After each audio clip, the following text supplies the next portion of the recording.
Hello, magandang oras po. Ito po ang aking mutya sa makahiya. Ang makahiya po ay maganda po gamitin yan sa swerte sa negosyo. At maganda rin ito gamitin sa panghalina.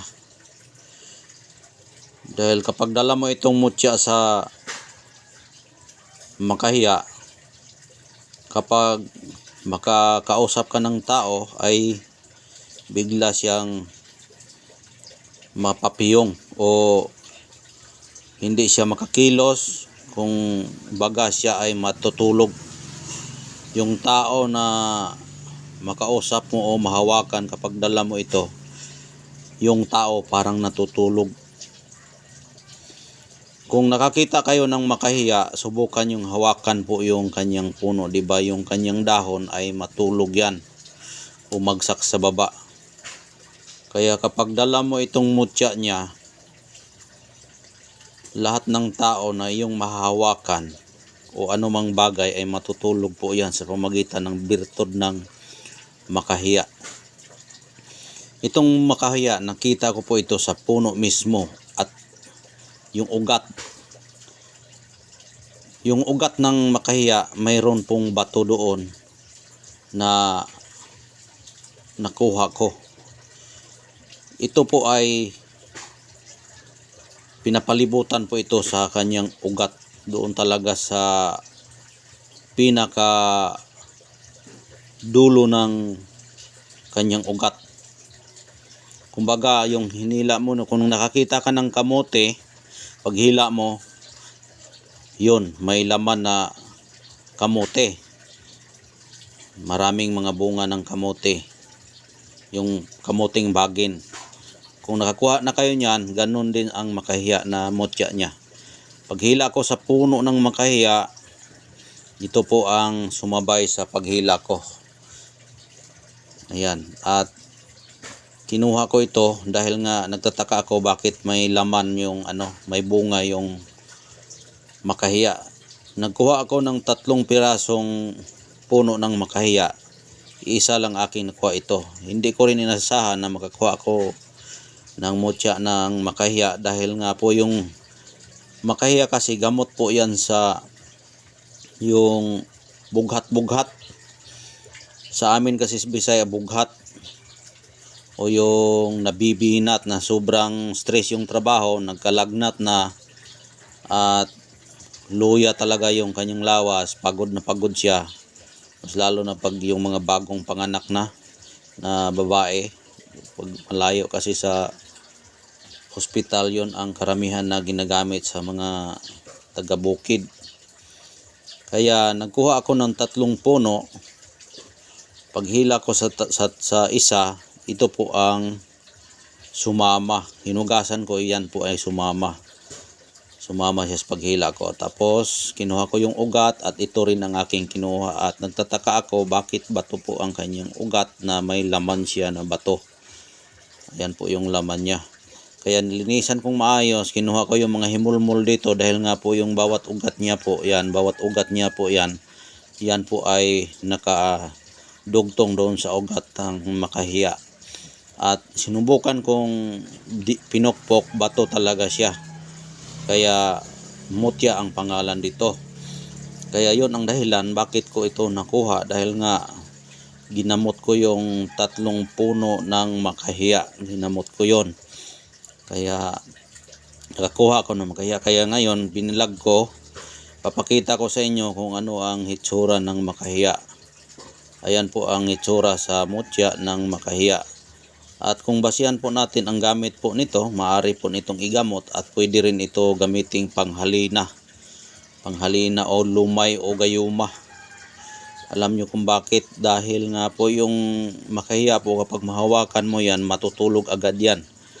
Kung dala mo ito, kung ikaw ay nag-business o kung ano ang bagay na dapat mong gawin, lahat ng taong mahawakan mo kapag mayroon kang mutya sa makahiya, titiklop yan, parang natutulog.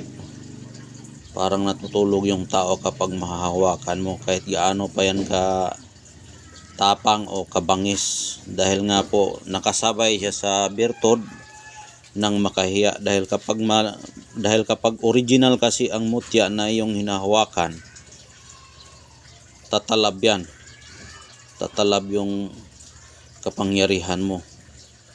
Kaya itong makahiya na ito ay napakaganda po gamitin sa panghalina. Ayan po yung kanyang itsura sa kanyang buto o yung mutya niya. Yan. Ang kintab at maraming mga ugat. Yan.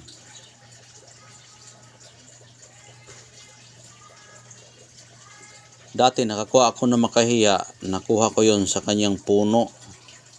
Ang kulay niya ay ganito rin ang kulay, pero ang kanyang wala siyang ugat-ugat, pero ito may ugat-ugat siya. Yung ugat-ugat kasi niya, diyan po nakadugtong yung ugat mismo ng makahiya. Ayan, hindi ko po ito inasahan na makuha ko ito dahil nga manggagamot tayo. Yung 3 puno ng makahiya, hinila ko yon, tapos kinuha ko yung parte sa kanyang ugat lang, at ito po ang nakuha ko, para kumbaga parang laman ng kamote. Paghila ko, nadala yung kanyang prutas o yung kanyang laman o bunga ng makahiya sa ilalim ng lupa na nakabunga. Nang hinugasan ko, hindi siya natanggal dahil nga ito'y nakadugtong sa kanyang ugat. Ayun, hinugasan ko siya, kinuha ko siya, may mga himulmol pa nga. Ayun, pinukpok ko, sinubukan kong pagpukpok, bato talaga, kaya ni-vlog ko ngayon. Kaya kung ang gamit nito ay, ang gamit po nitong makahiya, kumbaga magkuha tayo sa kanyang ugali, kung ano yung makahiya. Ang makahiya, kapag mahawakan yan ng tao, kahit konti lang, matutulog agad yan. Kung dala mo yung mutya niya, kumbaga ikaw ang tagapagtulog, kasi kabaliktaran yan. Kung dala mo yung makahiya, lahat ng tao na mahawakan mo parang mahiya sa iyo at makatulog. Ayan po ang birtud niya. Ayan. Kung gusto niyo ito, na kung halimbawa kursunada kayo, pwede kayo mag-text sa aking number 0948066370. Kung hindi kayo hindi kayo makatawag dahil nandyan po yung taga ibang bansa po kayo, meron pong akong Facebook account dyan na nakalagay sa aking yung Glenn Pagasihan lang yung ginagamit ko sa aking account.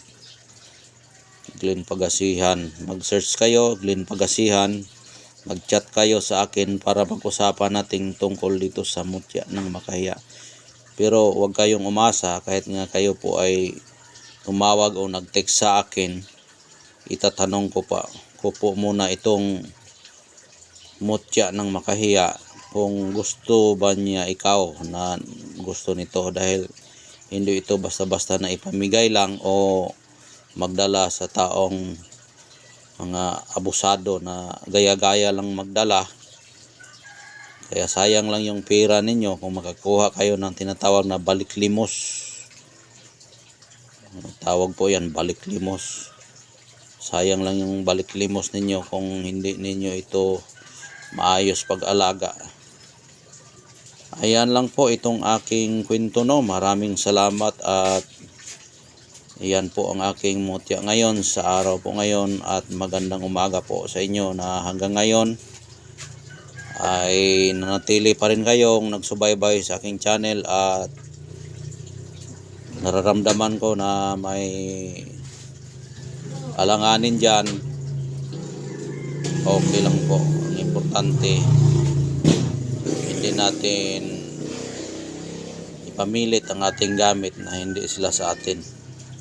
Dahil nga po ang gamit at yung gabay ay kailangan na magdala nito ay karapat-dapat, dahil hindi sa lahat ng panahon na ang magdadala nito ay mapasa kanya ito, dahil minsan mawala sa kanila dahil nga po ay hindi bagay sa kanila. Kaya nga pinatawag ito baliklimos, para maalagaan ng maayos. Kaya hanggang dito na lang po. Maraming salamat po. God bless po sa inyong lahat.